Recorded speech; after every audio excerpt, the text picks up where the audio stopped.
Assalamualaikum warahmatullahi wabarakatuh. Perkenalkan, nama saya Selvia Salsabila Firdaus dengan NIM 2023 1011 03 11 012. Pada video kali ini, saya akan membahas materi mengenai teori berakhirnya negara. Materi ini penting untuk dipelajari karena selain mengetahui bagaimana suatu negara terbentuk, kita juga perlu memahami bahwa sebuah negara tidak selalu berdiri selamanya. Dalam kondisi tertentu, suatu negara dapat kehilangan eksistensinya atau bahkan lenyap sebagai subjek hukum internasional.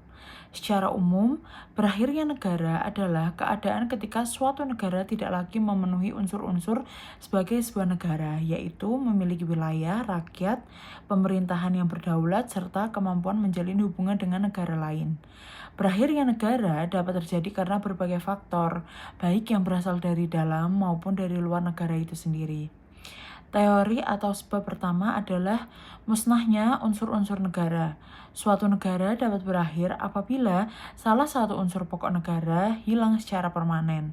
Misalnya, wilayah negara tenggelam akibat bencana alam yang sangat besar.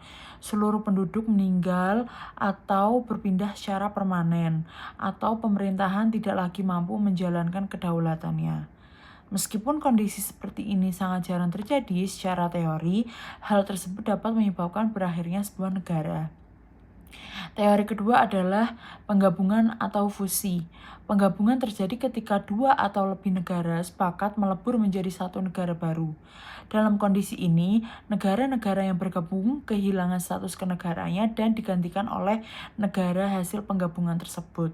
Contoh yang sering dijadikan pembahasan dalam ilmu negara adalah penyatuan beberapa kerajaan atau wilayah yang kemudian membentuk satu negara baru dengan pemerintahan yang baru pula.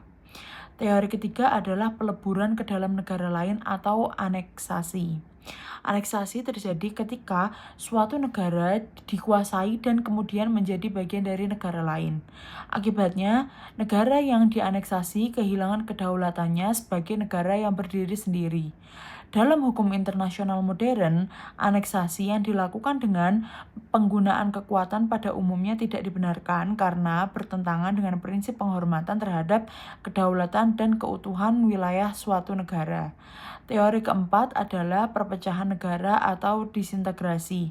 Perpecahan terjadi ketika suatu negara terpecah menjadi beberapa negara baru. Dalam keadaan ini, negara yang semula ada dapat berakhir dan digantikan oleh negara-negara hasil pemisahan tersebut. Salah satu contoh yang sering dibahas adalah pecahnya Uni Soviet pada tahun 1991 yang melahirkan beberapa negara merdeka seperti Rusia, Ukraina, Kazakhstan, dan negara-negara lainnya. Peristiwa ini menunjukkan bahwa perubahan politik dan sosial dapat memengaruhi keberlangsungan suatu negara. Teori kelima adalah penaklukan dalam peperangan. Pada masa lampau, perang sering menjadi penyebab berakhirnya suatu negara. Negara yang kalah perang dapat kehilangan wilayah, pemerintahan, bahkan seluruh kedaulatannya karena dikuasai oleh negara pemenang. Namun, dalam perkembangan hukum internasional saat ini, perang tidak lagi dapat dijadikan alasan yang sah untuk menghapus keberadaan suatu negara. Karena Piagam Perserikatan Bangsa-Bangsa menekankan penyelesaian sengketa secara damai serta melarang penggunaan kekerasan untuk memperoleh wilayah negara lain. Selain itu, terdapat penyerahan wilayah atau cession. Cession merupakan penyerahan suatu wilayah kepada negara lain berdasarkan perjanjian. Apabila seluruh wilayah suatu negara diserahkan kepada negara lain, maka negara tersebut dapat berakhir karena tidak lagi memiliki wilayah sebagai salah satu unsur utama negara. Berbeda dengan aneksasi, cession dilakukan berdasarkan kesepakatan atau perjanjian antara pihak-pihak yang bersangkutan. Dari berbagai teori tersebut dapat disimpulkan bahwa berakhirnya negara dapat disebabkan oleh faktor alam, perkembangan politik, peperangan, penggabungan, maupun perpecahan. Meskipun bentuk dan penyebabnya berbeda-beda, semuanya menunjukkan bahwa keberadaan suatu negara sangat bergantung pada tetap terpenuhnya unsur-unsur negara dan diakuinya kedaulatan negara tersebut oleh masyarakat internasional.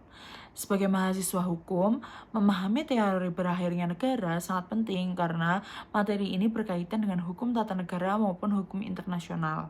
Dengan mempelajari teori ini, kita dapat memahami mengapa ada negara yang mampu bertahan selama ratusan tahun. Sementara ada pula negara yang akhirnya hilang, bergabung dengan negara lain, atau terpecah menjadi beberapa negara baru akibat perubahan politik, konflik, maupun perkembangan sejarah. Sekian penjelasan mengenai teori berakhirnya negara. Semoga materi ini dapat menambah wawasan dan pemahaman kita mengenai konsep negara dalam kajian ilmu negara. Sekian dari saya, terima kasih. Wassalamualaikum warahmatullahi wabarakatuh.